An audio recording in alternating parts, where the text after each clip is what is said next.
lost loved ones, wishing speedy recovery to those injured అంటూ గాయపడిన వారు త్వరగా కోలుకోవాలని చెప్పి కోరుకుంటున్నారు ఆయన.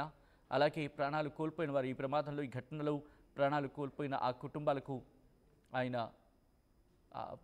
ఆయన సానుభూతిని వ్యక్తం చేయడం జరుగుతోంది. అలాగే రాష్ట్రపతి ద్రౌపది ముర్ము కూడా రియాక్ట్ అయ్యారు. The loss of lives in tragic bus fire accident in Kurnool, Andhra Pradesh is deeply unfortunate.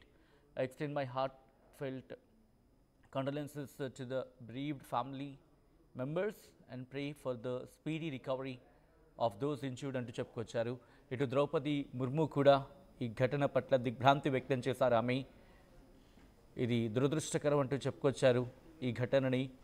అలాగే బాధిత కుటుంబాలకు సానుభూతిని వ్యక్తం చేశారు.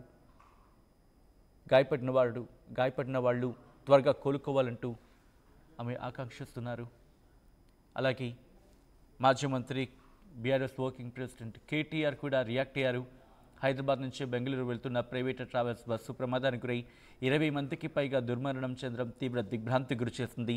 మృతుల ఆత్మకు శాంతి కలగాలని ప్రార్థిస్తున్నట్టు చెప్పుకొచ్చారు ఆయన. వారి కుటుంబ సభ్యులకు ప్రగాఢ సానుభూతిని తెలియజేస్తున్నట్టు చెప్పుకొచ్చారు.